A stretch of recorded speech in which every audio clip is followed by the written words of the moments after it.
He's got a Roger Fabry Academy tat. Now, I'm pretty sure that Rog was like just stuck by him the whole way through all of his bullshit, all his 4 years out. He was out of the game for 4 years, dude. Crazy. And Rog, he was sprinting with Rog, basically every day. They just go sprinting together, mate. That's what I heard. Good bloke, Rog. Rog is a good bloke. Good bloke, Sprint in the Rog. morning, sprint in the arvo, maybe a sprint for lunch. He would have been happy yesterday, old Rog.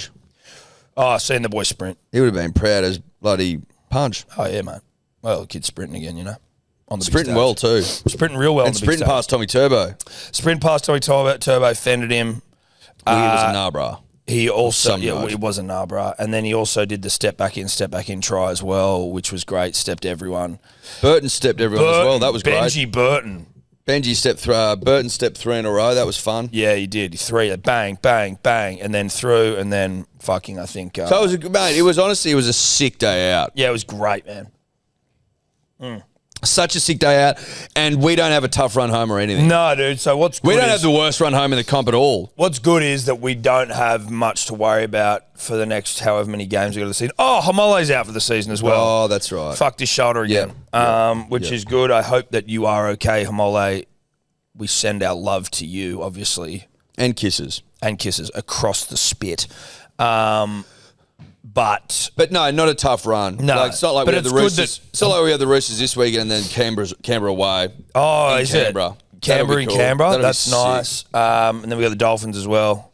And the Warriors. That'd be cool. Oh, Dragons, our bogey team. Yep. And the Tigers. So that's cool. So we're frothing.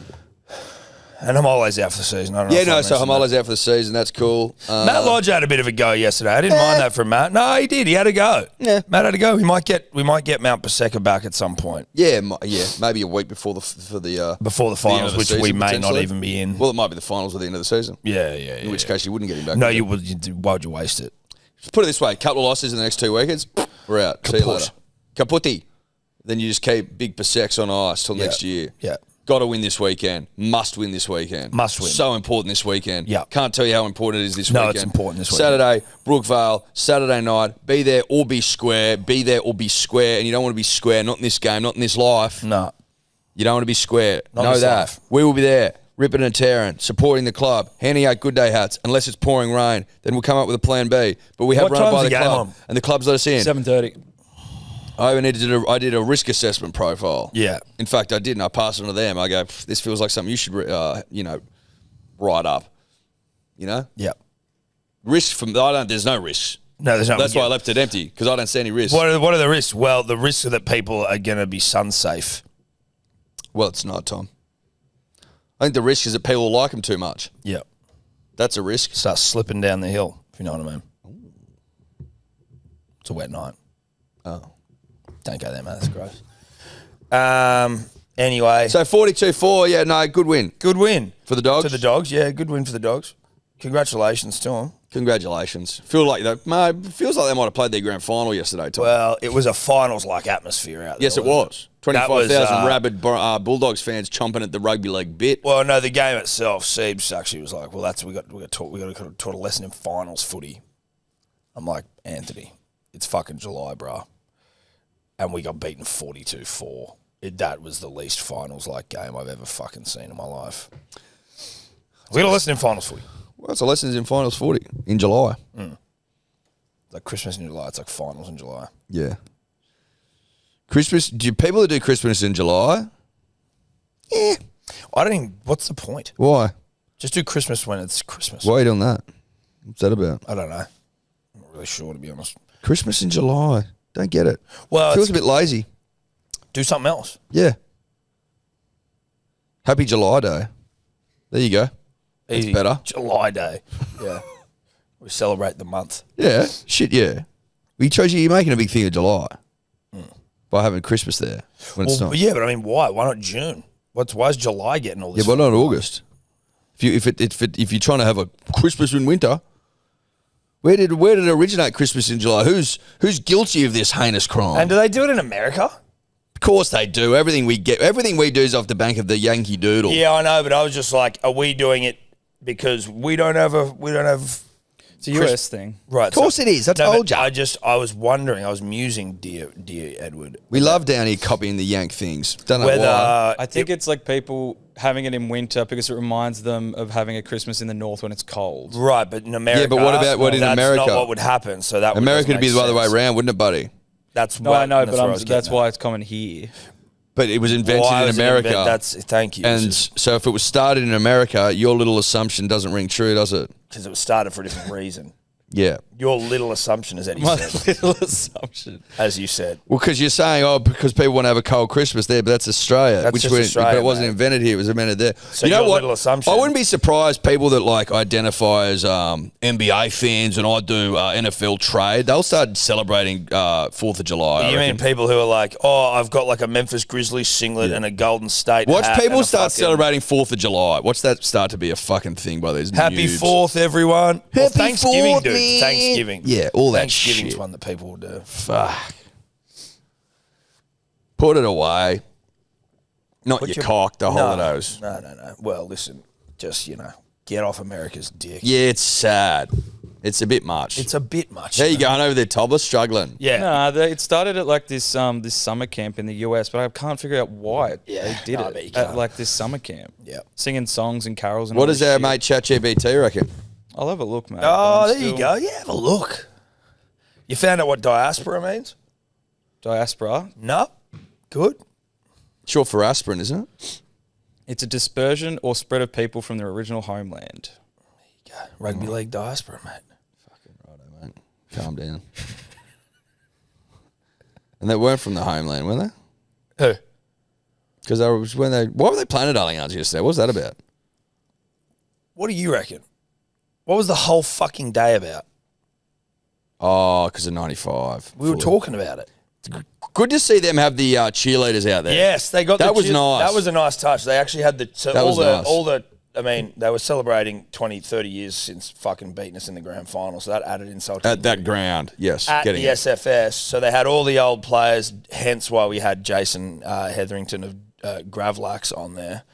And Cement Gillespie, Manly player, played in that grand final. Bit unfair that Cement had to come and relive it, but Cement, he's tough to break that old You must have been overconfident going in, just like teeing him up. He's like, I don't really remember, but sure. Mate, I suppose maybe we were. Thanks, Jimmy Graham. But what they did do was they got the same cheerleaders from 30 years ago as well, and they were on the field cheerleading with the current cheerleaders. And they still had it, got to tell you. They still had it. They still had it. They were great. The Dogs did it well. They did it very well. I don't like to say it. I hate, I actually thought that was a really nice touch. Dogs put on a great day. It was a really nice touch. And we were also musing that it really does put the Dragons into a different light when you think about 30 years since the Bulldogs premiership, 15 years since the Dragons won, and like 3 people rocked up because they all hate the club. They had, 13 there yesterday, I'd say? Of the team, yeah, it was like 13 of the full side, yeah. Yeah. One of them couldn't make it for, there was no chance they were coming. Yeah, for, off-field issues. Yeah. Now, so that puts into context 2010 Dragons did a celebration, which would have been, 15 years. Apparently, there was 5 people rocked up. Yeah. Because everyone hates the club. So even ex-greats that won a comp for the club hate the club. And when we say hate the club, it's like hate everyone inside it as opposed to like what the club is. Yes. And maybe not everyone, but it's like I'm off you, not the entity that is the Dragons. But you would think that the entity that is the Dragons would trump that. Yeah, but not if you got to go and hang out with a bunch of fucking poon dogs you don't like and who aren't doing you right. Yeah, but wouldn't you want to show a bit of respect to the club? Well, potentially. It depends. If there's that many people that don't want to do it, something wrong. I think it's terrible. It's a terrible look. It's a terrible look, dude. Terrible look. Dogs, again, humble pie eaters over here because we're basically, as I said, they pounded us and we're having to give them their props, but they put on a great day. We got paid, though, for the pounding. Yeah, I know, we did. Yeah, feel like a little working boy. Yeah, I know we are. Found us in the back of the newspaper, did you? yeah. You found me in the classifieds. Yeah. We'll allow you to pound me. We'll get pounded for cheddar. Cash. Yeah, not cheese. No. I won't do it for cheese. Well, I'm not fucking Wallace, am I? It's a Wallace and Gromit reference. That's a Wallace and Gromit reference, guys. Keep up. Keep up. He loves cheese. He went to the moon because he thought it was made of cheese. Keep up. He must have been disappointed when he got there. I can't remember if he ate cheese or not. I can't remember if they think when they got there, the moon was cheese. Because it'd feel like anti-Wallace and Gromit to break that news to him that way. I thought he would have got there and it would have been cheese. Because it was the first. It was, I think, the first ever one as they went to the moon looking for cheese. Can report that the Wrong Trousers, I think the second of the Wallace and Gromit movies, they did a remake recently. Terrific. I don't know if I've talked about that already, but I'm saying it again. Yeah. Oh, that's all? Just terrific? That's all? That was the story ending there? He was terrific. Yeah, okay. Absolutely terrific. I really thought it was going to go So, Tom and I, little working boys. Yeah, classifieds. Yeah, we are. Classifieds. Yeah. If you want to pound us, just look us up. Yeah. Look us up. Shout out to the dogs. Thanks for having us. Good people, the dogs. Good people. Good people. I enjoyed myself. Shout out to Jimmy Graham for hosting. Very good at what he does. Oh, consummate professional, Tom. Scope and Mace are funny. Mace out the back, he's there and he's like, I don't want to swear there's kids around. Then 2 minutes later, he's like, fucking da-da-da-da-da. Like, might have had a C word in there. Cunt. I love Mace. Mace is the king. Mace the king. Walks around like the king too, because he is just a presence. Presence. Dogs royalty, obviously. Oh, of course. Well, Seagulls royalty as well. That's what we were saying. Roosters lose to the Storm. We beat the Storm. The Roosters almost won off a bullshit Tedesco offside try. Don't know if there's too much in this game. We sort of did a stream with Kempy. Well, the only thing in this game is that they can't draw a crowd. 13,000. Etch. Is that what that says? And they would have lied too. Yeah, that says 13,991. That's a lie. You can take 5,000 off that. That's 8. Yep. I reckon 8,000. 8,000. Against the Storm, who are a big club, so... Huge club. Well, these guys played each other in the grand final. No, just a big congratulations to Roosters fans. Always turning up. Always. No, shut up, man. No, because you're all at the Swans games, you cowards. Yeah, exactly. Oh, no, the Swans were playing the bloody... Oh, the Swans were playing the Dockers, mate. Were they? Don't know. Who cares? No, they played the GWS and they actually they were up significantly at halftime and then lost. So they didn't play the Dockers, mate? No, they weren't playing the Dockers, mate. You weren't playing Freo, were you, mate? That's where the Chooks fans were. Yeah, no, Freo's playing Swannies, mate. Out the bloody GWS park. Yeah, that's why you can't get a crowd. You can't get a crowd, you fucking losers. You'll fucking watch AFL, you losers. It's about the capacity of the stadium, mate. Come on, man. There's a better sport for the kids, mate. We get more than that at our stadium, so mate, that's a fucking shit night for the club. Yeah. We got that crowd in. We sell out. Don't know if I mentioned that. No, we do. We sell out. Jerome Hughes out, injured shoulder. How bad is that? Do we know? Yes. 6 weeks.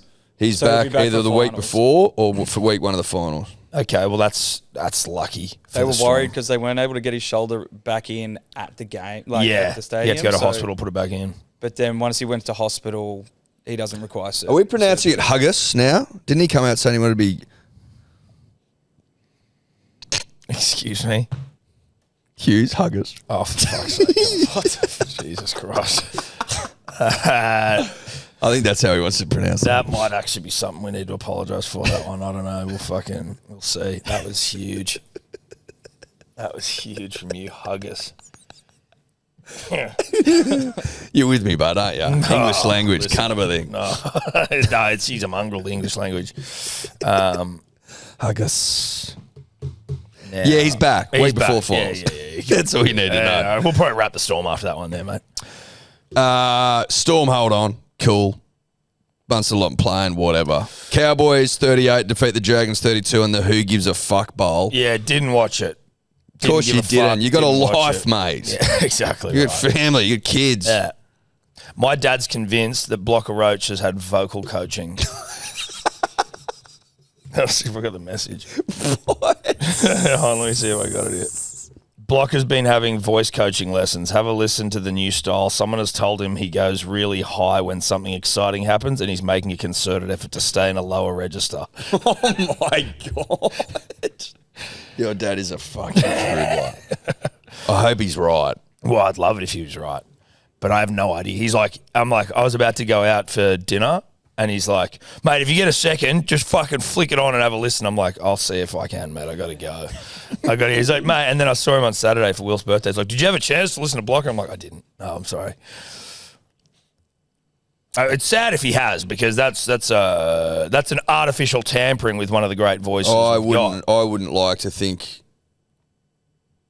of a world where that happens, right? To be honest, because what's endearing about Blocker Roach, obviously we got Doles made in his honour, is that he would go high all the time. That's part of the majesty. Yes. Of Blocker Roach. Game's gone soft.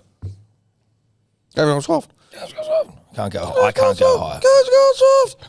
38-32. Cowboys Dragons again in the who gives a flying fuck bowl. Yeah. Maybe Todd Payton does. Well, Todd would. Because he's looking to get a new bracelet, and if you get fired, you're not going to be able to. He might have to sell his if he gets... I hope not. I like him. But I was with a Cowboys fan who doesn't. He said it's time to go. Time to go, yeah. He's the only one I know. He's the only one I know as well. Oh, Rando. Oh, yeah, but he's a something Titans up with fan. that bloke. He's from Mossman. I can't make sense of that. No, and he's a Titans fan. Punters and dribblers, as always, we're brought to you by the number one multivitamin on the market. Yep. Essentially, the 5-star reviews coming out the arse. 1,369 5-star reviews, Tom. Like, insane stuff. These are the reviews. Literally, people writing stuff. That's how many there are. Daycare, Tom will tell you. Fathers will tell you. Mothers will tell you. Parents will tell you. Daycare is where the germs are at.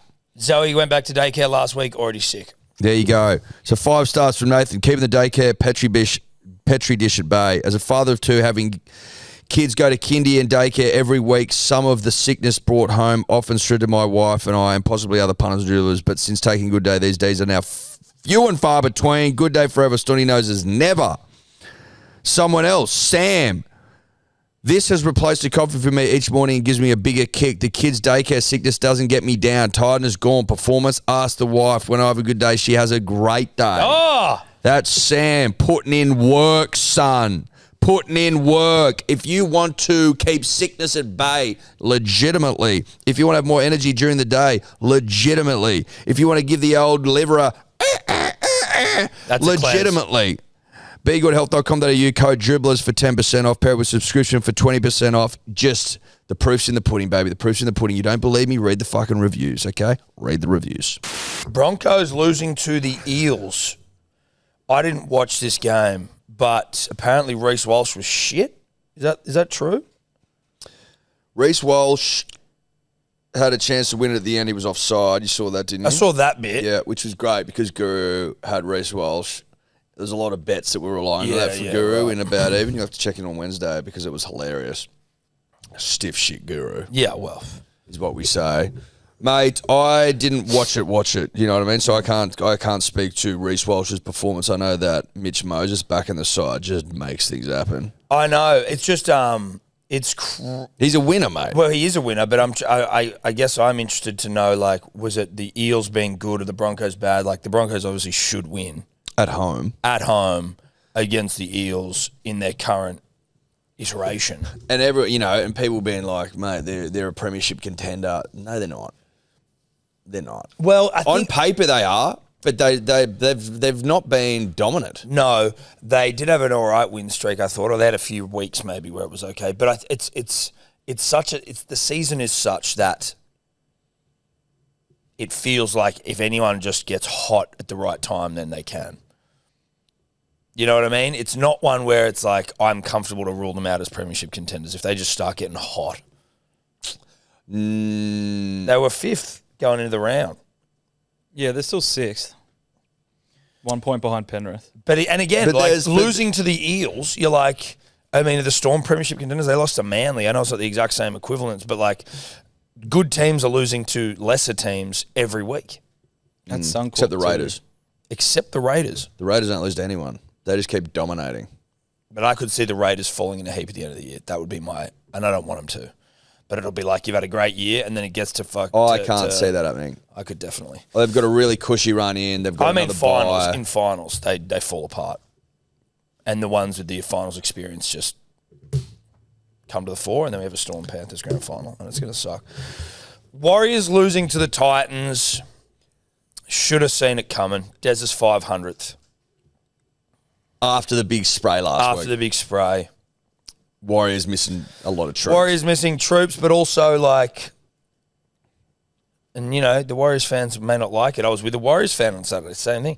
It's sort of like what the Warriors may do. And I mean, Manly would. Manly lost with a full strength. Manly lost to the Titans. But like, it just, in hindsight, I was like, yeah, you know what? That's not surprising. It's a bad loss, though, for the Warriors. They also lost Wade Egan pretty early in this game. game. They did. They did. They've got injuries coming out the wazoo. Yeah, they do. Big time. Out the wazoo. And after they got a lick of licks last week from Desi, the Titans were always going to be up for this game. I know. This is hindsight, though, mate. This is full hindsight because stuff. The Warriors, without missing a heap of troops, did they beat the Tigers? So and then you go, they've got it. And the Titans suck. And you could comfortably see, like, them getting worse after a spray from Dez somehow. You know, like it doesn't actually mean anything. Like, oh, they got a spray, they'll get better. Or it's Dez's 500. They might lose by fucking 80 in Dez's 500 because they're such a bad side. Well, the chat last week was that the spray was potentially fake and that the Titans had given up on the season. So obviously you look at this and you go, the Warriors at home, they prove against the Tigers that they can still get wins if required. So they'll beat the Titans, but they don't. But it's, again, that's the season. It's the most difficult season in the history of rugby league punting. Yeah. That's just a fact. Yeah, it is. But the Warriors' loss was somewhat helped by the Broncos' loss because the Broncos were close to them in terms of top four reckoning. So the fact the Broncos lost to the Eels, it's like, okay, it's not the end of the world, but I do believe if we consult the old honour board or the leaderboard, the Panthers are now in fifth and they could steam into the top four. I think that let's get to the Panthers game. Let's just get to the Nathan Cleary. That kid, do you see the kick he put in? No. The one that curled around. Oh, the grubber. Grubber. Yeah. That was absolutely insane. Yeah, it was. Absolutely insane. It's almost like when you see those people doing frisbee golf and they throw a frisbee right out there and it curves all the way back in and gets into their little weird hole. Exactly. So 36-2, essentially 36-0 because they took a little cowardly conversion early in the game, the Tigers. Absolutely humped. The Panthers are peaking like you would not believe. I know. Like it's 2007. And you know what I'm saying? Oh, you're at a festival. Yeah, you're at a festival and you've doubled. Yeah. After removing him from underneath your penis. Yeah. And having him wrapped in aluminium foil. Yeah. And, trying to disguise the scent. Yeah. Bang Gang DJs. Yeah, exactly right. And they've got like a little Mitsubishi sign on them or something. Yeah. Whatever. They're peaking like that. They're peaking like that. They're in their fun boy era. They've got their fun boy era. They've got their fringe. They've got their fluoro on, and glasses they've got a Vicks sort of inhaler, a nasal inhaler, bit of amyl. Yeah, bit of amyl, and someone's given them amyl. Yeah, you never have your own amyl. No, Someone's always got some though. Yeah. Someone's got amyl and they've loosened you right up. The trainers. Yeah, yeah, exactly. You might have a bum bag on. Yeah. And a chubba chup. So. And probably some chapstick. Definitely some chapstick. Yeah. And a bottle of water. Yeah. Panthers 36 defeat the Tigers too. Absolutely humped them. Fun boy era rugby league. Yeah. They're peaking at the right time. I think their run-in's pretty cushy. They'll be resting troops. You would imagine on the lead-in like they do every year. I don't know, dude. They need to get in the top four. I think they can get. They've proven they can win without. Who are they? What's their run? They're 3 points off the Warriors in fourth, but they've got Titans, Knights, and then Storm, Raiders, Bulldogs, and then finish with the Dragons. So it's like 50-50. 50-50. And then who do the Warriors have? I think you'll find the Warriors fall out of the top four. The Wars have got Dolphins, Dogs, Dragons, Titans, Eels, Manly. So it's again a mixture, 50-50. But injuries, wazoo. Yeah, injuries, wazoo. You know what the problem is? I think genuinely the grand final depending on sides of the draw, but I think there's a very good chance it's Panthers Raiders. I think there's a very good chance that we see 5. Yeah, I kind of don't mind it, even though I hate it. I think the chances are unbelievable. I think the Bulldogs aren't quite there yet this season. The Warriors got way too many injuries. The Storm without Hughes, and they're just a bit. Pappenhausen's injured all the time. I think that they'll carry injuries in the finals. I think they miss out. The Broncos, I don't rate. Manly may not be there. It's the Dolphins, the Sharks, Manly, Roosters for the bottom 2 spots. You'd say they're no chance. So. If Manly, reeks of Raiders Panthers final for me. If Manly can't win, which at the moment is not looking great, and then the Raiders can't win, which is still, I'm saying if. Oh, okay. And if the Raiders can't win, which obviously that would be my second option. Well, we've been over that, yeah. Then I wouldn't mind a 5-peat. Yeah, that's my order of preference. Manly Glory, obviously. Raiders underdog story for the ages. They were favourite for the spoon. We all know what it would mean for the Ricky and the town of Canberra. The suburb of Canberra. Which is basically a suburb of Queanbeyan. We know what that would mean, and it'd be special for the game of rugby league. And if not that, then I look to Glory. Yeah, Dynasty. You look to, mate, the Panthers of the 20s were one of the best you've ever seen, if not the best you've ever seen. The dynasty of the 20s. And it's it's set up brilliantly. Obviously, Nathan Cleary loves to win comps if he doesn't win shields. That's sort of how that goes. Yes. Point to prove in that. They've got the best systems by a country mile. They have so much grand final experience. Them on grand final day over anyone else is just leaps and bounds. Yep.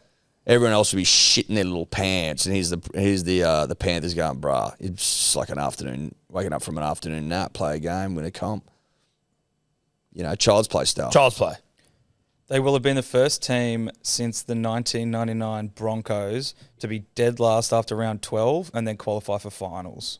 But those Broncos bowed out in the first week of finals in 99 anyway. I wonder, has anyone won it from there? No one's won it. Remember the whole thing at the start of the year? No one's gone 5-1 in the first 6 games and gone on to win the grand final. There were all these things, and then it was it's actually, I'll be honest with you, I'm starting to get worried about it. Well, because it's just set up for more record-breaking feats. And obviously not worried about it because I've just said then that I wouldn't mind seeing it, but there's teams I want to see win it instead of them. Yes. Namely 2. One unlikely. Very unlikely. One less likely than the other 2. We'll see how the weekend goes. But yeah, they just pumped the Tigers. Tigers just got pumped. Where are the Tigers now, just out of interest on the old Guess who's last? 13th. Rabbitohs? Yep. Which is so pure. That is. Pure as the driven snow. I think there's a very, very good chance they get the spoon. They've got no one left. Dude, Jack Whiten suspended for 3 games. Totola's fucking out because he did a shoulder or something. That's just from the weekend. Where are they getting players from? They're getting SG ball players. Well, that's why poor old Lewis Dodd's wow, the only way I've got into this team is from one of the most generational injury runs of all time. At least he's getting paid. Much like us at the Dogs. We've got 12 out at the moment. 12. And they're not just nobodies. Bailey Bentley, Peter Mamazelis. Fucking Cheese came back for 1 game. Latrell Mitchell, Ravalawa, Campbell Graham, Cam Murray. Just listen to these names. Brandon Smith, Latrell Mitchell, Cam Murray, Campbell Graham, Tavita Totola, Cody Walker, Keon Kolomatangi. Those players, that's their best players. And Jack Whiten's on a 3-game suspension. So, yeah, literally their best players. Poor old Campbell Graham gets injured a lot. Yeah, he does. But let's have him as 18th man for Origin. He would have had to have been one of the most injured players over the last 3 years. Turbo. Can we get No, because Graham missed whole seasons. Turbo with his sternum and shit. Yeah, but Turbo's injured the most. Has been. I don't reckon. Rabbitohs, Titans, Knights, Eels, Tigers. Okay, so you're pretty much... You can still win the spoon, Cody, but you're probably not likely. You know what? You're only 2 points off, so you could definitely... 16. We're 2 wins above the Titans, I believe. You're 16 and 18. Yeah, but we've got a bye in hand. You got to go off wins. A bye in hand does help for the shitters. Yeah, it does. It's everything for a shitter. Oh, For a shitter, mate, it's fucking... For a shitter, it's absolutely everything. Bunnies have had their bye, so they don't have a bye. Yeah, so they've got more wins than the Titans, but they're... Oh, no, they do have a bye. They got one got a bye bye. left. They do have a bye. Yeah, so the Titans are still... What's the Rabbitohs run home? Let's see if we can pay the shit out of the Rabbitohs here. That shouldn't be too difficult. Give them a really tough run. Okay. Broncos. Titans. Titans get that. That'll be huge. Eels. They're playing all the shitters. Well, yeah, but like the Eels are... No, but the Eels are great. Eels are good. Dragons drag you down to their level, but they're already shit, so I don't know how that game goes. It's definitely a must-watch. Oh, it's a Thursday game as well. Yuck. Ugh. I think the Rabbitohs get the spoon. What are they paying? With Labuki. What are the Titans doing? What's the Titans run? But they Do we have a chance for a spoon bowl this year? Well, the Titans... no, I don't think so, because the Titans play the There Bunnies. was potential because the last game's Tigers-Titans, but... But the Rabbitohs aren't going to win enough games. Oh, the Tigers, yeah. The Rabbitohs are still a win ahead of the Titans, though. That's the thing. So if they both continue losing, the Titans will end up with the spoon. Yes. So Titans have got Penrith this weekend. Terrific.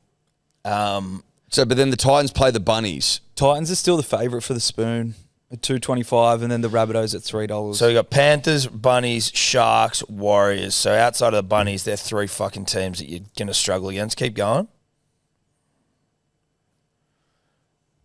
Dolphins, Tigers. Yeah, they've got a mongrel of a run home. So had they beaten us last week at Leichhardt, there's a very good chance that game would have been a spoon bowl, but I kind of think we'll just sort of escape. How would you be in another spoon bowl this year? Like, would that would probably be like the hardest to watch, I would imagine. I don't know. You kind of like... You don't care if you get the spoon, I guess. Obviously I care, but like...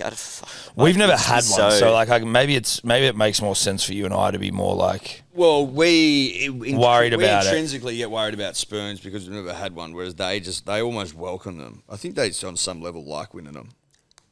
Yeah, it'd be pretty gutting, but like I wouldn't be like inconsolable. I don't reckon the club cares that much about getting them. No, it doesn't. It doesn't feel like How you guys can you win give a three shit. in a row and like you obviously don't care really. Do you care? I don't think a club that cares about winning wins that many spoons. Fair. That's what Manly's number one. No, exactly. Because we care about winning too much. Care about winning. You're not putting up any fight that was just to the contrary either, Cody, which is disappointing. Back to the games, Tobler.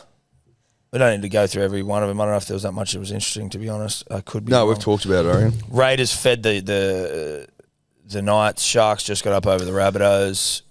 Willie Mason, I didn't watch that game. We were out. Willie Mason said it was the worst game of rugby league all season. The Sharks, Rabbitohs? Sharks, Rabbitohs. I'm not surprised by that. For some reason, when I got home after that Saturday night for Willie's birthday, I watched the press conference with Craig Fitzgibbon, which I never do. I don't think I was. Well, I don't know. I was not sleeping, and I don't think I ever really watched Craig Fitzgibbon press conferences generally. But the vibe, he was like, oh, no, that's kind of how we wanted to play.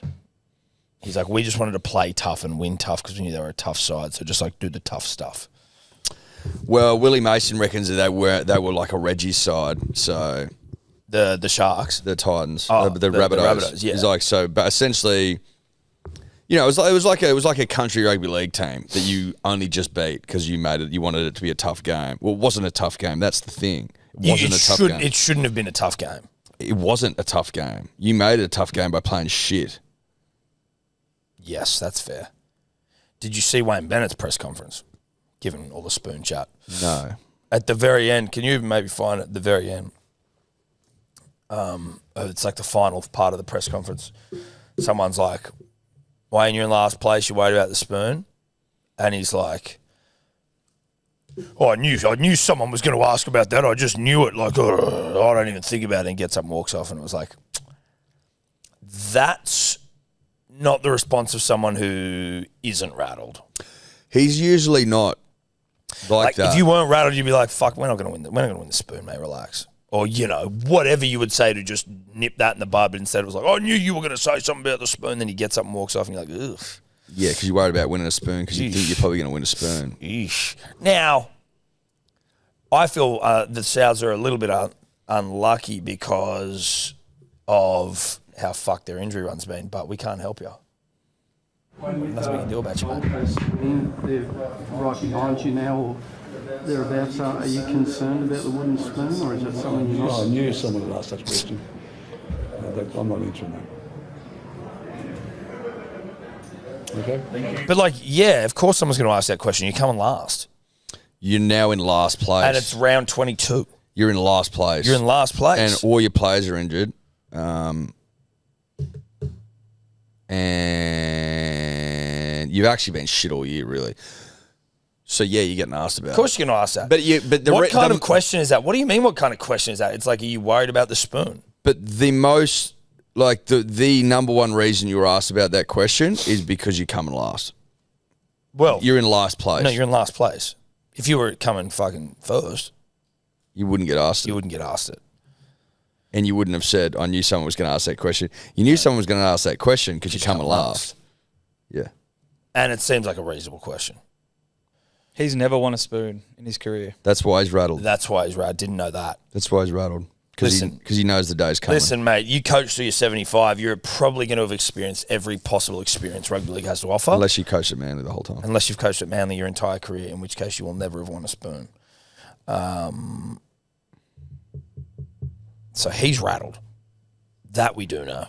Is it just me, and maybe someone like a producer can look this up? Have they had the most injuries of any club even since they moved to their new ground? It feels like they are constantly, every season, it's a new, we've been injured and that's why we don't go well. Well, they cursed themselves. That's what I'm trying to say. That's what I'm looking into. The Reynolds curse.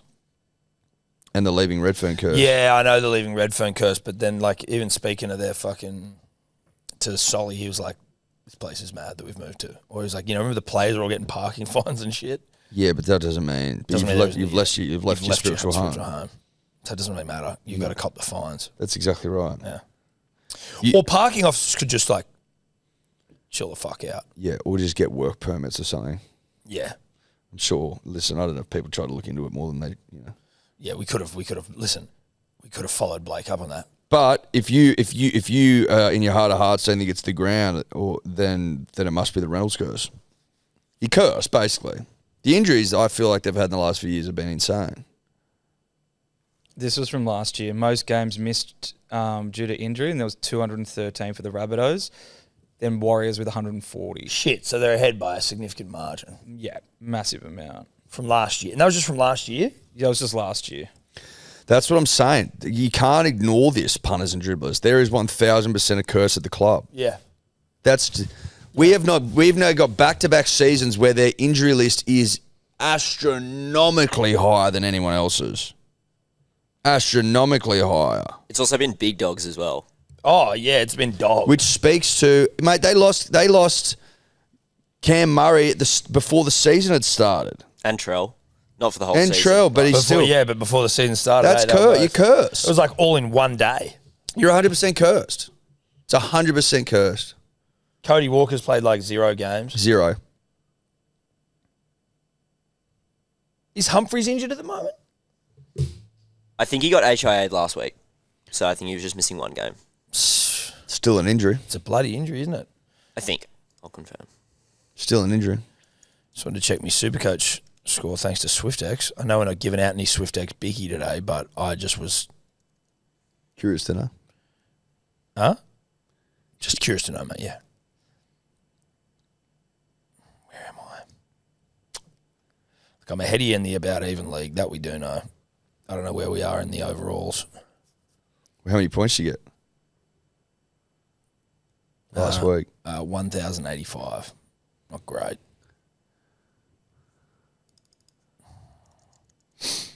I'll check mine thanks to SwiftX just because I want to see what beat you. Check it thanks to SwiftX, mate. I will. 1,049. Beat ya. So the gap tightens marginally. Marginally. I reckon that's rugby league, don't you, buddy? Yeah, mate. I think it is rugby league, except for Danny Weidler's article. What's Danny said? Well, Danny, this thing's been going around rugby league for a few weeks now, maybe even months. And it's in one of those things where you're like, I don't really even know what the hell's going on here. This former Fox League reporter called Tiffany Salmond, I believe, or Salmond. I don't know how to pronounce it. Salmond. But you know that if there's anything to do with Fox Sports, Danny Weidler's going to write an article about it. Because of his hate. Because they're from opposing sides of the, this is Capulets, Montagues, if I can get a little bit Shakespearean with you. Yes, you can. If I can. Because this is a cultural podcast, right? So it's Capulets and Montagues. And Danny Weidler, I don't know which one he'd be. Bloods and Crips. Oxford and Cambridge. Freo West Coast, mate. Yep. Swanleys GWS, mate. New South Wales, Queensland. Yeah. Australia, New Zealand, man. Yeah. East England. And left hand, right hand, man. Ashes. Cricket. India, Pakistan. Up, down. East, west. Summer, winter. Earth, Mars. Day, night. You're dead right. Hot, cold. On, off. Yeah. Yes. Yes. Yes. On, off. Anyway, this former Fox League reporter, she was a sideline. Hat, no hat. Sorry. That was a tough one. She was a sideline reporter, Fox League. Yeah. For New Zealand games exclusively because she's from New Zealand. Okay. Makes sense. All I'm going off is what's going on here with Danny and what we've seen before. So, if there's anything wrong here, don't Masood me. Yeah. But she was a sideline person and then Fox didn't want to use her anymore. And just from reading this interview that Danny's done with her, I can't see anything really that, they just didn't want to use her anymore, which is completely reasonable in terms of you were working for us in New Zealand, and then you weren't, and that's sort of it. And then you moved to Australia, and we're not working with you. But it's like how we were working with KO, now we're not, and now we're not working with KO anymore. Yeah, or like how I was working in radio, and then I'm not anymore. And I used to deliver alcohol. Now I don't. You don't, and the way she's speaking about this is like she's owed something from Fox League. She's and she's been going so hard on social media. I built this role from the ground up, and I'm paraphrasing again here, don't Masood me, but no disrespect, you're a sideline reporter. It's not that you don't reinvent the wheel being a sideline reporter. And she's like, oh, you can't be like a sexy woman in and she said she invented sideline reporting? No, she's trying to say the New Zealand role. She's I was the first person to ever be on the sideline for Fox League during rugby. It's so? Who gives a shit? Yeah. Who cares? Well, we're the first podcast sponsored by KO, mate. Yeah, we're the first podcast sponsored by KO, mate. Danny should write an article on us. So why can't we deserve lifetime sponsorship? Well, exactly. Danny didn't write an article about the boys being fucking, the boys and KO not working together anymore. Yeah, what's it like? So she says... That's worthy of an article, isn't it? Danny asked why it came to an end. The role for me ended before the 2025 season even began, but I only found that out because I reached out to them. No one from Fox had contacted me during the off-season, so 2 weeks before round one, I emailed to check in and confirm everything was good to go. That's when I was told they were using a cross-code resource instead due to budgeting reasons tied to the pending sale of the business to DAZN. Okay, well, there's your answer then. Well, it sounds like she was contracted. She wasn't even employed. No, she wasn't employed. Right. That's the point. Right. Are you going to be on a full-time wage to do a Warriors sideline game every couple of weeks? Yeah, right. Yeah, true. Good point. This is just dude. Oh, it's contract work. It's contract work. And then you're coming out and talking about women in, it's some of the most prominent women in rugby league work for Fox League. Yvonne Sampson, heard of her? Yeah. What are we talking about? Heard of her. If these things happen, it's not ideal. And I don't know what you want. And then it's like, oh, no one's reached out to like, none of the other reporters have reached out to, like, check in. Well, no one reached out to us, in fairness. You're right. No one did reach out to us. Where the fuck is our reach out? I got made redundant from an actual radio job I was contracted to. And we were contracted every week, not every other. That's a good point. So, you know. We never got to reach around. No, we didn't. I wanted to reach around. Nothing. We didn't get shit. No, we didn't get shit. We didn't get anything. Now, in fairness, we weren't sacked. Well, neither was she. Neither was she. What are we talking about? Because she was contracted. She was contracted like we were. Well, she was paid per game. And I'm actually, who knows? You might have been like, you're working this year. We were both let go. And one of us didn't get an article. No. Danny didn't write anything about us. And she's like, but heaps of the fans want me back. So why aren't they fucking getting me back? It's like, there seems to be like, just not a lot of. Firstly, it's like you're making it about being a woman and a sexy woman. If the fans want you back, do what the bloody Arsenal TV did. Go and interview fans after the game. Do your own thing. Jimmy up your own job. If you've got fans, do that. 100%. That's great. Now you don't even need to worry about being a contractor. And you can probably get your own media accreditation. You probably do it yourself. That's what you need to do. Do Warriors TV. Get out the front. Where's our article, Danny? Where the fuck Where is our article? article, Danny? Fuck you, Danny. I want an article. We will let go. Our contract. Not renewed. That's fine, by the way. Hey, that's fine. There's other people. We've fucking, you know. Well, we like the look of... feel good last word. We like the look of 9, so whatever. But, you know, I just want to know why we aren't getting an article when our contract was torn up. We didn't hear bloody shit from anyone, Tom. There's 3 or 4 years there of bloody love, we thought. Nothing. Well, in fairness, they said they were going to renew it. Yeah, I know. No, we didn't get shit. Not a bloody thank you, not a fuck off, nothing. So I get where she's coming from. I feel sorry for her. And none of our contemporaries reached out, Tom. No one reached out. None of our contemporaries reached out. Matty Johns didn't say anything. He's a friend, but he didn't say anything. And he's a contemporary. He's a contemporary. Blocker never reached out. Nah, Blocker didn't reach out. Brandy never reached out. Brandy didn't say shit. Did he? Brandy didn't say anything. Didn't say a fucking Cooper word. Cronk didn't say a fucking goddamn thing. Braith? That one hurt. That one hurt, Braith. That one hurt. Braith, you could have messaged us, mate. You could have. Hey? You could have. I know we Braith. take the piss out of you, but you've... Well, I don't know if we do. I think we suck him off. We do. We suck him off. Depends how you want to look at it. Yeah, good point. Anyway. Well, yeah, you're right. We sucked him and Matty off for about 15 minutes when they got re-signed. So I actually can see where she's coming from. You know? And we obviously invented, like, host reads and stuff. We did invent those. You know? Like, no one was doing host reads before we did them. And, like, yeah, people were doing host reads, but they weren't doing... But we started doing them. No, we were doing them boldly. Yeah. We're bold host reads. We were bold host reads. R.I.P. Hulk Hogan. Yeah. Ozzy Osbourne as well, but Hulk Hogan. Yeah. Black Sabbath and that. Well. Don't think I know a single song, but rest in peace, Ozzy. Iron Man. You don't really know music, but that's all right. And rest in peace, Hulk Hogan. Hulk Hogan. Yeah. That one was tough. Were you upset by that one? Hulk Hogan, man. You know? Hulk Hogan. Yeah. I'd ask you a question. Yeah, I was rattled by Hulk Hogan's death. Yep. Yes, I was. Yeah, okay. That's all I wanted. Dad used to get mistaken for Hulk Hogan when we were in Fiji as children. So part of me, you know. Yeah, I get that. No.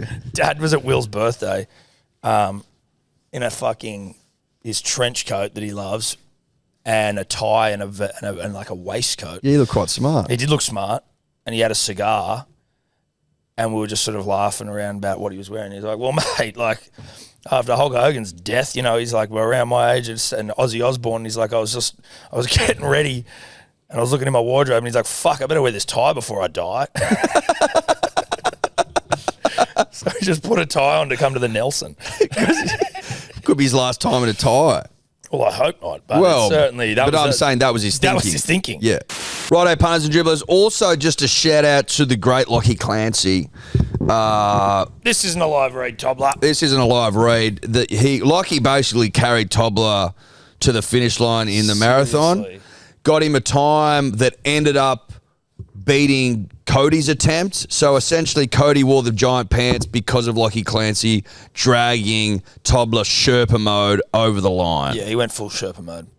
He was flattening cokes for you and stuff, you know what I mean? It was insane. Now, Lockie Clancy of absolute animal fame, great rig, but also likes to put it to work. Oh, he puts the rig to work. Good man as well. This Friday, August 1st, he'll be taking on a 40-hour endurance challenge. I'm reading some notes here, punters and dribblers, bear with him, in honour of his late brother, Aaron, right? Mm-hmm. So, he would have turned 40 on Friday. So he's doing 40 hours of continuous exercise in honour of his late brother. Now, he fought a long and courageous battle with alcohol addiction, and this event is to tribute him and to the many others who are suffering, who have suffered or have been lost. The challenge is called Every Hour on the Hour. Lockie will complete one workout every hour for 40 hours straight, rotating between the rower for 10 Ks, the bike erg for 20 Ks, ski erg for 10 Ks, and a run for 6 Ks. So if the rower takes him 45 minutes, he's got 15 minutes break, and then he does the next one. Oh my God, 40 hours? For 40 hours, mate. For 40 hours. Where's he doing it? So he's doing it at a few different places. It's more than just a physical effort. It's about connection and awareness, especially around alcohol addiction, which is often hidden behind silence and stigma. His goal is to log 500 plus connection hours where people show up, move, and check in with someone. So he wants people to get involved along the way. Okay. So how listeners can get involved. Commit to 1 hour or more between August 1st and 2nd. Choose one of the 4 movements of any exercise that works for you and do it with someone, a mate, a partner, a family member. Use that hour to talk, move, and connect. You'd like people to share a story or post at Lockie Clancy. We'll put this in the show notes, as well as some hashtags. Each hour shared will count towards the live daily tally during the 40-hour challenge. But people will be able to follow along on his Instagram? So we'll put that in the show notes. Check out his Instagram. And put it on the YouTube, just like a photo of it, like at Lockie Clancy. Because he's posted some stuff there, Tobler, of where he'll be hosting the events, because he's moving around to a couple of different gyms. Nice. Most of them in Bondi. So if you want to get down, get involved. It's for a great cause. There it is, the workout schedule popping up on the screen now. Otherwise, there'll be a link in the show notes to check it all out. That's the schedule. That's what he's doing. Hectic. Gnarly stuff. So hectic. 10Ks on a ski erg. Bruh. Like, I mean, it all is tough, but the ski erg. The ski erg's the worst part. That's the worst part, easily. Yeah. I mean, ski ergs are fucking rank. Hate ski ergs so 10 much. 10Ks on it? Like, how quickly are you moving on a ski erg distance-wise? Like, I've never done My one. memory is that it's fairly similar to the rower. I used to pull a ski erg or two when I used to go to the gym, mate. When you used to. Yeah, back in the day, mate. Back in the day, lad. But they were comfortably my most hated thing to do, the ski erg. So edged, so scarred. Go give Lockie Clancy a follow, punters and dribblers. LOCKIE_Clancy CLANCY. Get involved. Great cause. What a beast. Just while because you were sort of talking about Lockie and how he Sherpa'd old Tommy Tobler. Yes, he did. The Sherpering may have been the difference between Cody, baggy pants or not. Some people were calling for Cody to be returned to baggy pants because he dogged Willie's birthday on the weekend. Who was saying that? Just people, man. I don't know. Why did you dog it? I just had other stuff on. Right, there you go. Because he said he was coming. He said he was coming on Friday after the cultural day. We had a great cultural day. Yeah, we did. I thought we'd made a difference. I thought the culture had been changed. Yeah, especially when we gave him some winnings. Yeah, no, I was very devo not to be there, and I know you're not going to believe that, but of course not. No, definitely don't. No, of course not. All right, no, listen, I just want to give you an opportunity to answer that because obviously Willie's over there. He's got headphones on, but he was devastated. Especially for the great Willie Byrne. Well, that's what I mean, right? Willie's over there editing. You know? Yeah, he's devastated. But he's devastated. You can tell. Well, he's editing, but I'm sure he's crying, at least on the inside. Punters and dribblers, these Hello Sport black bomber jackets, they're on sale. Make no mistake, they are on sale right now. hellosport.shop. I don't know if you can see this because you're probably listening to it, but look at the inside there. Nice, warm lining. Incredible lining, mate. Beautiful black corduroy finish. Nice buttons here so you can rip it open at a moment's notice if you're, trying to get naughty or you're just hot. Or you're just hot. Because you will be hot because these things are so warm. Or you're having a shower. Or you're having a shower. Or you're getting changed for bed. Like, there's a million different reasons to take it on and put it off. Inside pockets, back to outside front. Pockets. Yes. Unqualified opinion on wearing bias. Famous Hello Sport chair on the back. And chairs on the buttons. Beautiful Beautiful touch. HelloSport.shop. You know that Stephen King, the author, listened to the song Mambo No. 5 so much that his wife almost divorced him. What? Yeah. Stephen King's wife, Tabitha, threatened to divorce him due to his obsession with Lou Bega's Mambo No. 5. King admitted to playing the song repeatedly to the point where it became a source of marital tension. What a freak. I played that thing until my wife just said, one more time, I'm going to fucking leave you. What a weird song to be obsessed with. Good song, but shit. He had the dance mix and he loved the extended play things and played both sides of it. And just what played it on total repeat. Instrumental, just on repeat. Etch, that would be fucking... That's etch. And I then, would divorce someone. Yeah, but then I tell you what's etch about it is that you start thinking about, oh, this guy, he wrote it. Yeah. Yeah, You no, know? the guy's this guy's cracked. a complete freak. No, he's cracked. Yeah. And I think he is a weirdo. Like, I think there's Stephen King, like, has a reputation for being a bit of a fucking cuckoo bird. That could be wrong, and I apologise to Stephen. But that's the weird. But that's unfortunately, the Lou Bega thing confirms it regardless. It's confirmed. Yeah, it's confirmed. Not confirmed. No, you are a nutcase. I actually as well don't know that I'd even be able to come back. If I'm forced to the point of going, I'm going to divorce you because you play Lou Bega too much, I now have to divorce you because I've had to threaten you. Yeah, job done. You know. I had to threaten you. Wallabies lost. Wallabies lost. Series over. Wallabies lost, series over. First time we've lost a game too, I believe. That could be wrong, but for some reason I thought it was true. I knew that we had lost the second we got down to 23 points. I was like, things are too good. Yes, and that is a consequence, punters and dribblers, of being conditioned that way. We've been conditioned into thinking that a big lead early equals a big loss late or a tight loss late. That's exactly what happened. Yes. We've been out to similar, I believe, and this is vibe, we've been out to similar sort of margins often against the All Blacks, only to be chased We get down. run down all the time. We always get run down. It's part of, and I mean, it's not just this team specifically. It's a Wallabies thing. Like it's not just these guys. It's the story of the Wallabies in the last 25 years. That's what it is. It's like things are too good. Oh, we're out to 30 something or 23 something, and they're to 6 or whatever. It's like we are now going to get relaxed, fat and happy. Yep. High in our own supply. Yep. And this amalgam of 4 great nations, this all-star team, is going to come back. Well, 3. No Wales players, but you know what I mean. You know what I mean, though. They could if they were good, but they're not. Yeah. They're going to come back. So this occasion, amalgam of 3. Well, no, but they have access to 4. Yes. And they've just picked the best. And if Wales aren't in there, then that's their fault. But they have access to 4 nations, proud nations. We also don't know if Wales exists. That's another thing. Well, that's why they weren't even picked. That's why they weren't even picked any. Yeah, there is no Wales. So you're always up against it, but then the thing that I was trying to understand is and there's some good tries. Tom Wright's try, good style of a try. They were all good tries. Gordon, there was some solid shit going on there. Suoliti, bang, through the line, and then to Tom Wright, Manly player, former Manly legend. Yeah, correct.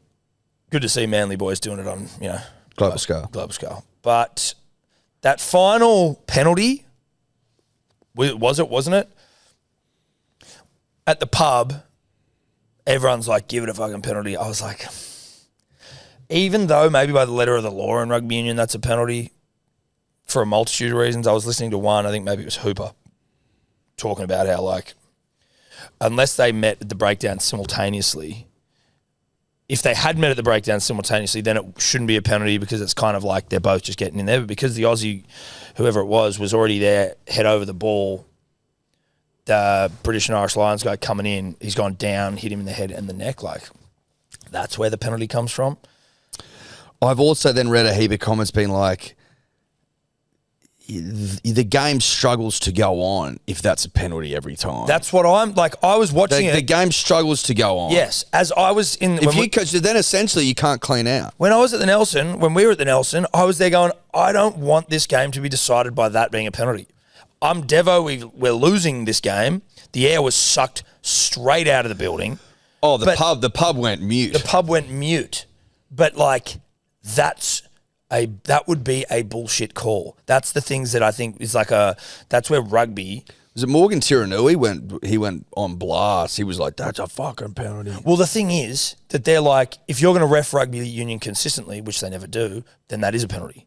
But there might have been an article, I didn't read it, so I don't know if this is what it was, but it was shared into a group, and I was sort of trying to just infer the meaning from the headline, but it was like, maybe it's in the SMH, but it was like the Wallabies or Australian rugby found common sense and the Wallabies lost as a result. Something like that. It's basically going like, that shouldn't decide a game. So there's a benefit there to rugby, even if it's in the laws, but the Wallabies are the ones that had to suffer at the hands of that shouldn't decide the game. Rugby rediscovered common sense and it robbed the Wallabies. Yeah. Yeah. And maybe that is true. Maybe rugby's lost its way with the over officiating, the red cards, the carry on. And maybe this was a moment where they go, listen, can you even clean out then? Really? If you can't clean the bloke out in the manner in which he did it, can you clean out at all? I don't think that it was. People go, it was head and neck. I'm like, not exclusively. Head and neck, but I think he also dived off his feet. Not exclusively head and neck though, was it? He gets him on the higher back, really, if anything. If you want to get super fair dinkum about it, I think that's where the contact is, high back. It would have been weak as piss. Unfortunately, we couldn't hold on. It's devastating. The Wallabies continue a rich tradition of getting run the fuck down. Mm-hmm. It's disappointing. We know that if this was a game of rugby league, then the C-suite's on the blower to the refereeing bunker saying, you fucking give this a penalty. I want the game 3. Yeah. Hullabaloo. I want the decider. I want the decider and all the bells and whistles that come with it. Unfortunately, the game of rugby union not ref that way. I think it was was he a South African ref? Far harder to jimmy up that sort of outcome when you've got global officiating. Well, if you own the sport, then you can move the pieces as you see fit. Thank you, Tobler. If you own the sport, you control the sport and you dictate terms. Yes. And I think we would have all benefited as a nation and as a people and as a game of rugby union. Yeah, I said I. And I said we. Would have benefited from a decider. Yes, we would have. Yep. I think the feeling out at a core stadium, the worst stadium in the Southern Hemisphere, is now one of Probably not. Are you going? No, I'm not. I suppose the Lions on the verge of a clean sweep of all games. Has that been done before? First time since 74, I think it'll be. If they can win all the games. If they win all 3. I'm talking every tour game as well. Let me have a look. Like the whole tour would be undefeated, would it not? Or did they lose to Argentina or something at the start and it doesn't count? They did lose to Argentina. They did. So the pure tour is done. 1927. Huh? Was the last time that the Lions won all the games on the tour. How many? When? 1927. Well, that's not happening. They lost to Argentina. Good memory from me. Stiff shit. Yeah. Stiff shit. So the third game this weekend, it's frustrating, it's annoying because, we could be. It was a good game. It was a good game. It was a good game. Good to see the Wallabies show a bit. We've got 2 years to build. But I wanted to show a bit and then keep showing a bit. Oh, you wanted to show a bit and win. Well, because otherwise, mate, when you got into the 10th phase late in the game, you just knew. You knew. But as soon as that, the problem is that was showing a bit for 8 minutes. We showed a bit for 8 minutes. And so that to me... no, we showed some for half an hour. We got the early penalties, 4th and 10th. Yeah, okay. So for half an hour we showed some. Okay. Out of 80 minutes. 30 minutes. Yeah. But 8 minutes. And to me, that's not showing a bit. That's maybe a drop-off in concentration from the Lions. And we capitalised, sure. But we got to fucking do the thing. And then there was some Wallabies fans at the pub. Shout out to the boys from Easties Beasties, Mongrel Dogs. The country boys. Country boys. In their fatigues. They were in their fatigues. They were in the serious fatigues. One of them had a hard hat on, a Wallabies hard hat. Yes, he did. Which is a very rugby union piece of merch. We should have worn our boot covers. And our Donegals. Which apparently is the best-selling thing on the Wallabies merch site. That's unsurprising. They were like, well, they are playing they are playing the combination of three teams. And I'm like, yeah, so what? We used to believe in excellence. Like, we're full of excuses. I remember we lost to I don't know if we lost, but is it Georgia? We lost to Georgia, or we just beat Georgia a couple of years ago. No, we just beat them. We just beat them. People like your brother were saying Georgia are good now. Dude, one of the guys in our group chat was like, mate, Georgia ain't that bad. I'm like, this mentality is why we're not good anymore. That's why we've gotten ourselves into this pickle. If the fucking All Blacks almost lost to Georgia, I'm pretty sure that the coach would be beheaded in a public square, and that would be reasonable. And it should be live streamed on TV. When the Lions tour internet. South Africa and they tour New Zealand, the expectation is that they win. Yes. That's we're playing some good teams. It's like, no, fuck like when New that. Zealand drew with them, the drawn series last time the Lions came out. It was a beheading publicly. Yeah, fucking oath they were. Disgraceful performance. And that's normal. That's what we should want. Yeah. So public square beheadings. But I also think that this near enough is good enough mentality means you get chased down. Yes. And that's not necessarily from the players. They looked absolutely devastated. I'm talking from the people. The people. The diaspora. From the diaspora. Yes. I don't know, I'm just saying it. Shut up, dickhead. You don't know anything. I know enough to know that we get chased down all the time. I know enough to have known that we lost the second we got to 23 points. Yeah. I know enough. Everyone that we were with was like, this isn't good. I kept saying, we lose this game. Sorry, we do. We do. So we know enough. We know enough. But Joe Schmidt was proud of the boys. Listen, Joe Schmidt said, the rugby unions give me a lot of highs and a lot of lows, and this is probably right up there in terms of the lows. All time. 79th minute. Dude. Fucking scat as fuck. So scat. But you saw it coming from fucking 70 metres out. A rugby league mile away. Anyway, game 3. Ooh. Saturday, 7:30, when Manly's on. I know what I'll be watching. We'll beat the game, so that's why. That's a good point. Because we need that win. You talk about must-win games this weekend. Because this isn't a decider. This isn't must-win for anyone. Maybe a pinch of pride, whereas Manly must beat the Roosters. Yep. We lose this game, final's done. There, I said it. Huge game. Support the club. Support the club. And in the cricket overnight, I'll do my best to explain it. Day 5. Get this video up that I sent you, Tobler, which is just talking about the series so far with England and India. It's a great series, mate. They're on roads though. They're on roads, dude. 18 tons in this series alone. Yeah. Well, I think it's the most, or it's close to the most. Where'd you send it to me, Tommy? I don't know. It's in the saved. It's just be the most recent video in saved. Sweet. I tell you what having roads is excellent preparation for, Tom. The Ashes. Yeah. Yeah, well, that'll be really good preparation. Well, it's our decks are spicy as fuck. Yeah, they now. are. This is just Bazball. As it's fine. Every fucking country makes pitches to suit their wants and needs.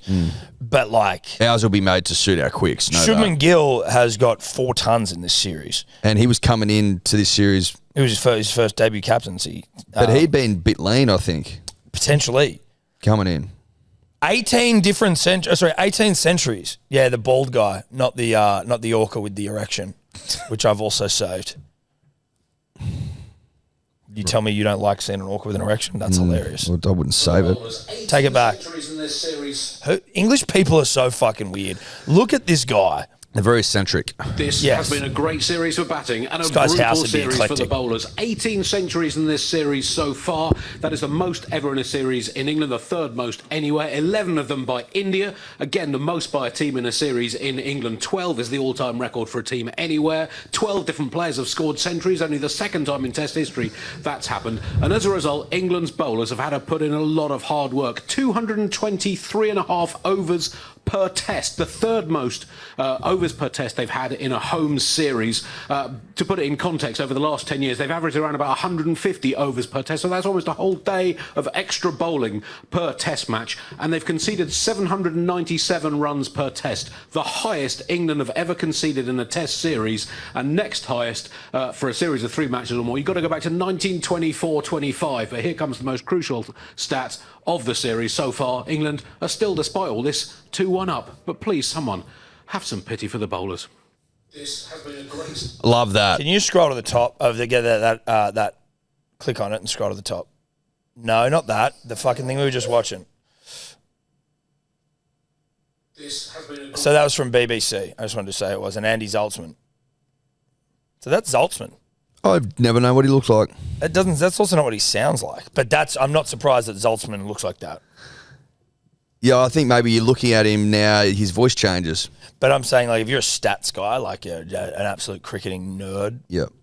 Yeah, that's exactly what you look like. But a few things from this series. So Joe Root now second all-time Test run scorer. He overtook Callis, overtook Ponting, Raul Dravid, I think. So he's just behind Tendulkar. Just behind Tendulkar. He has, since COVID, or in his last 60 tests, got 21 test centuries. So he had 17 up till COVID, and then post-COVID, he's got 21. When did he let go of the captaincy? Don't know. Around then. Freed him up. But, like, dude, now, you know, he's playing on fucking roads over there, but, like... Mate, he's a good batsman. He just hasn't scored a ton of Australia, so... Well, so it's not nothing. That's not nothing. But he's got 38 test tons. Mate, he's a great batsman who hasn't scored one in Australia. That's all it is. It's not even a caveat. It's just saying that you haven't... Yeah. That he hasn't done it in Australia. As I said, perfect preparation for the Ashes because our decks will be spicy to suit whom? The quartet. Yes. So get that up, yeah. Get that up, yeah. That'll be fun. Got Fun some prep. Spicy quartet shit. Now, apparently overnight, 4th test ends in a draw. 2-1 heading into the 5th test. Either England can win or India can draw the series. The Stokes offered a handshake, let's call it a draw, with 15 overs to go in the day, with 2 of the Indian batters on 80s. They're in the 80s. Jadeja and Washington. Yeah, Washington. Sundar, I think. Yeah, Washington. Sundar. The thing was, England scored like 600 runs in their first innings. India batted first, and then England, I think, got 600 odd. Batted for ages. Stokes also became only the 5th captain to get 100 and a fifer in the same game. He's pretty good, Stokes. He's very good. He's also a Kiwi. He's Magoo as well. But yeah, he is. So I actually can't stand him. No, I can't. But I respect him. I respect the fuck out of him. Can't stand him. Can't stand him. So this was the 3rd innings, I believe. So yes, it was the 3rd innings. It had just gone so long innings, that it was like no one can win. India had now gone into the lead, so there wasn't going to be time for England to come out and bat. But 2 of their boys, Washington and Jadeja, were in the 80s. Stokes comes up and is like, oi, draw. And India are like, oi, how about you sit on these 2 bat handles, lad? We're going to go get hundreds. I was then reading again, a group message thread that I'm in. Jack Freeman, friend of the show, was explaining that then Stokes put himself on and started bowling trash. Just like the whole thing got farcical. Oh, okay. So he started just being... Like that's why they were bowling full and tosses and shit. Yeah, right. It was on purpose. Okay. Now... As in, righto, well, let's just get there then. Yeah. Yeah, let's hollow out the achievement almost. Yeah, right. Okay. Part of me, again, that to me feels a little bit like England are just being spirited cricket fuckwits again. I can understand... Oh, that's just, you're just having a little tanny. It is difficult because I can understand it's like these tons are somewhat meaningless in that. Mate, they weren't, but you went to shake hands there in the 80s. Call it earlier. Yes, exactly. You've called it too late. You've called it You can see a ton there. And Washington's going for his debut test century. You can see the ton. It's just there. Yeah, in the scheme of tons, getting one in the third innings when they've already asked to shake hands and then they start bowling full toss pies, it's not... If he goes on to score more tons, this probably won't be his finest hour, right? For Washington, that is. But you've called it too late, Stokesy boy. You've got to understand that, like, they're going... Oh, what? So with 15 overs to go in the day, when they're 4 or 5 far, and you've still got a bat, you think, oh, that's the moment when there was a draw was the only option? Yeah. The draw would have been the only option 10 overs before. Yeah. Probably more. And would you... No. Would you? No way. No way. No way. There's not a single way. The 80s, mate, the 80s, that's too late. Yeah. That's far too late. Significantly too late. I'm 2 sixes away from touching it, mate. Exactly. And I've never touched it. I've never touched it. Let me Fuck touch you, it. let me touch it. And then to start bowling pies, that to me is a little bit childish. Very. He puts himself in to bowl pies. Yeah. Yeah. He's got a bit of he's got a bit of getting some ribs removed about him. Oh, heaps. Like, you know. Yeah, let me fart. And obviously you could sit there and go, you've only got that opinion because of Edgbaston. And to that I'd say, yeah, you're probably right. Listen, but you know what, dude? I kind of respected him way more on Edgbaston than I do now. Edgbaston, I'm like, that's like heroic. Hearing them talk... Like all the shit he talks and all the shit England talk in this Bazball area. No, you're true. I've started. Like when they lost to India and it was like, oh yeah, well the pitch actually started to become a bit subcontinental. You're like, shut the fuck up. No, it didn't. The Quicks took all the wickets. There were 2 spinners' wickets. Shut up. How's it subcontinental if the Quicks took all the wickets? Well, that's the thing. Actually, you're right, Tom. You're dead right. I can respect being dominated by greatness when greatness presents and that itself. was one of the great innings ever played. And you're right. That was get on your knees for glory sort of stuff, for greatness. Even though we technically did win, didn't have a review, we'll try and move on. We'll try and move on. For God's sake. Tim Payne, what are you doing, mate? What are you doing, mate? What are you doing? However, now they've moved into this Bazball era and every loss is a win. Yeah. Oh, they were just the crap that comes out of their mouths is infuriating. No, it is. It's infuriating. And then to get real childish like this, I got to be honest with you, not a good sign for you coming out here. I reckon you get your arseholes licked. You're going to get your arseholes licked, and not because you want it. Can you press play here, Tobler? I'm not sure what video you've got, but This is him trying to go for the handshakes. Which England cut out of their highlights of the day. Umpires have a look at each other. Umpires, captains, it will be drinks. No. And we're just keeping an eye here on Ben Stokes because the indication is that he wouldn't mind having a chat to the umpires about potentially saying to India, we can shake hands. Look at all the right Indian here, fans right there as now. well. Like, he's going to fuck you, mate. And he's looked towards Jadeja and Washington Sundar. Jadeja in particular. It feels as if they are not ready to do so. So English. So English. This will not please the England captain. Grow a set, Man who mate. doesn't lean on the personal milestones route. There's been a little bit of spice throughout the series. This game has been played in pretty good spirits right through to the end.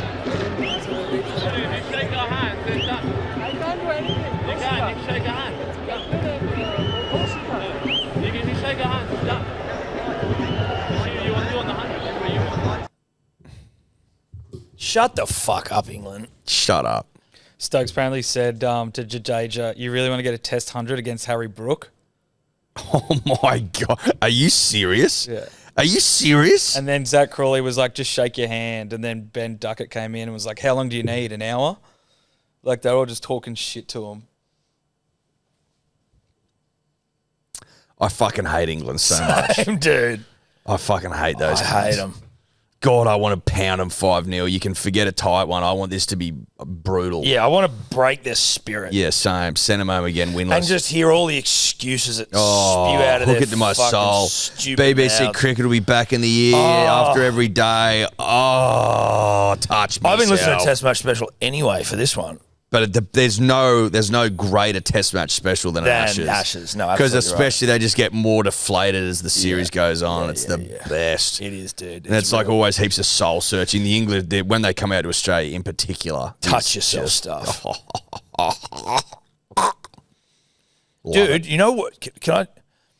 Are you going to Europe next week? Week after. Okay. That's just a side note. I just heard them saying it before. No, I'm going next Friday. So yes, next week. There you go. Fucking hell. For how long? 3 weeks. Kid loves a holiday. He does. By